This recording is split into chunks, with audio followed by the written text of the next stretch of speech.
For the last couple of weeks, the command centre for Hurricane Harvey has been based out of the northwest core. Now, because the storm has now moved on and we're moving to a different stage of a recovery process, it was decided yesterday that we should move that entire command from where it was to the Salvation Army's Houston Area Command Centre. So today we're going to go inside and maybe try and speak to some of the people who do the work behind the scenes, the people we don't get to see, the team that make this huge recovery effort possible. Just say, hey Jeff, here's the lease, here's the information in the warehouse. Gary, Gavin, can I have a quick word? Oh yeah. How's everything going? It's hectic, crazy, but it's moving forward. That's all that matters. Tell me what your position is. What is you working on? So I'm our logistics chief. So I'm just buttoning up all those last minute details and making sure we have the resources here that they need to keep serving. Now, have you been working on these style things before? Is it the first time for you? So first time for something this magnitude, started out volunteering in 2004, 2005. So I've been around the disaster services for a long time. It keeps you busy. I can imagine. How are you coping with the pressure of that?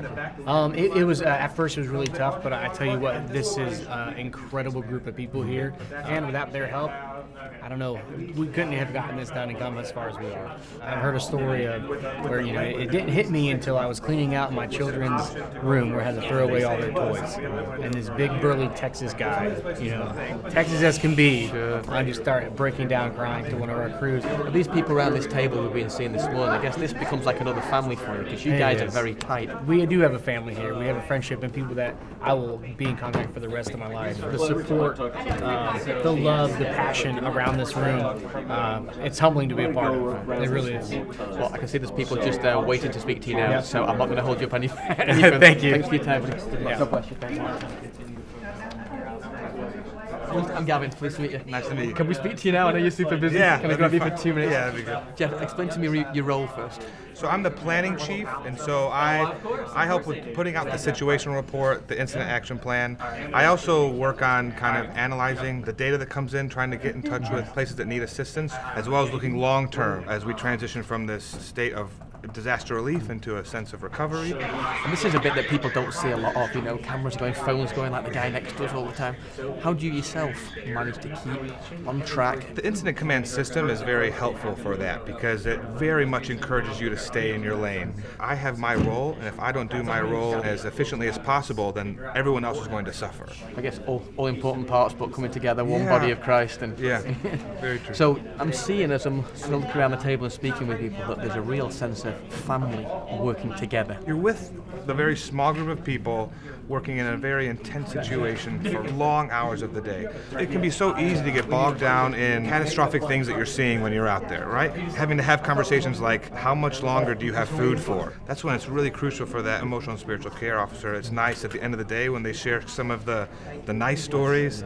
It can build you up. We hold true to the fact that the Lord's going to provide for what we need. That's great. I won't take up any more of your time. No problem. Thank you very much. Thank you so much. Thanks for everything that you're doing. Thank you.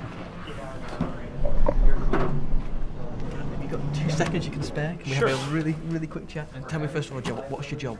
My responsibility per the book is gathering all the information for all of the work that the Salvation Army is doing through this incident management team and making sure that it's true and getting that out to other Salvation Army personnel as well as to the public. I guess it's really important that we're shown that we've been really good stewards of the money and how that's been given. What's your part of that? One of the things that we try to do in our unit as the community donates so much to our effort is to always show them how we're using that donation to make an impact. I think the worst thing you could ever do with a donation is misinform the public of how you've used it. Tell me about this team. We've been in the office sort of an hour this morning. There's so much going on. Oh, there's been times where 5, 6 phones will go off at the same time, and we're just all scratching our heads. Grab your phone anyway. What's Is it going me? on? No, it's not me. Yeah. Oh, and yeah, many of them have the same ringtone, so it is confusing. Yeah. How do you find your work and your faith? How do those two things link together? Oh, they're in unison. Being involved as a soldier in the church has been my inspiration for staying as an employee, and it's all one thing to me. It's my employment, but it's my church.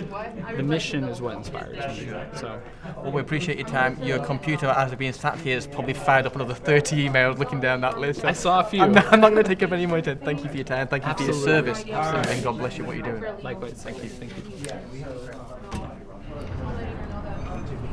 Well, having spent so much time out in the field, it's been great for me today to be able to come inside and see some of the guys who helped to make this happen strategically.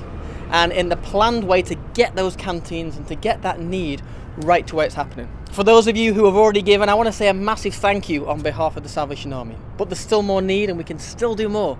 So I invite you to text STORM to 51555 or help@salvationarmy.org.